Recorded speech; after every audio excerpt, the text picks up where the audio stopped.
Hello guys, आज म तपाईँहरूको लागि लिएर आएको छु हवाई राउटरलाई सेकेन्डरी राउटर कसरी बनाउन सकिन्छ। जस्तै तपाईँको मेन राउटर कुनै छ हवाईको, त्यसलाई हामी एक्सटेन्डर यानि कि सेकेन्डरी राउटर कसरी हामी बनाउन सक्छौँ सजिलो तरिकाबाट।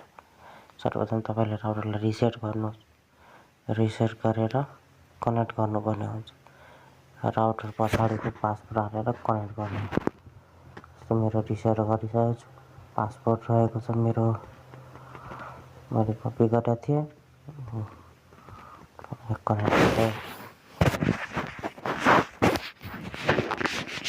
कनेक्ट भइसकेपछि हेर्नुहुन्छ सबैलाई छैन नेट चलेको छैन। अब मेरो आइपी एड्रेस हालेर म लगइन गर्छु पहिले।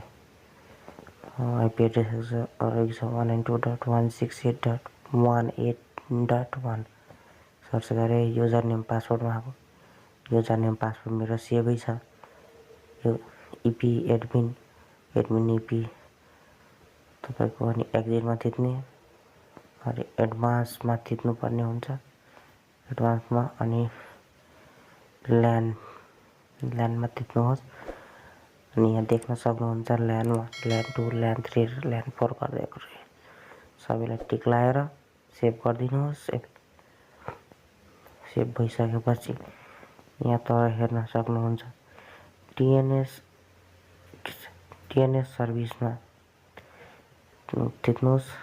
टिएनएस सर्भिसमा थिचेपछि तपाईँको यहाँ तपाईँको तिनवटा यो टिक लागेको छ नि इनेबल प्राइमेरी डिएनएस गर्दै गरेको सबैलाई टिक हटाइदिनुहोस् र एप्लाई गरिदिनुहोस्। यति गरिसकेपछि हामीले आफ्नो वाइफाईको पासवर्ड चेन्ज गर्नुपर्ने हुन्छ।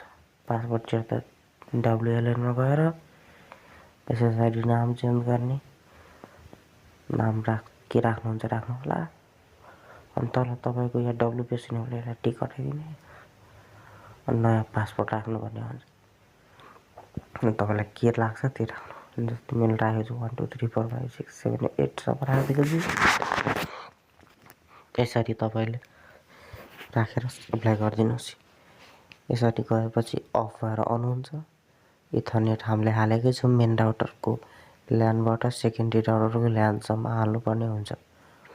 यदि हालिसकेपछि हेर्न सक्नुहुन्छ ल हालेको थियो मेरो चलिसक्यो। सेटिङ मिलाइसकेपछि युट्युब पनि मैले खोलेर हेरेर आउनेछु।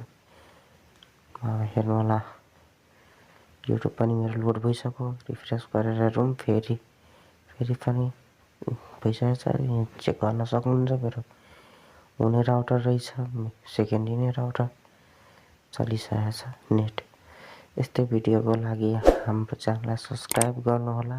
केही महत्त्वपूर्ण जानकारीहरू चाहिएमा हामीलाई कमेन्ट गर्नुहोला। धन्यवाद।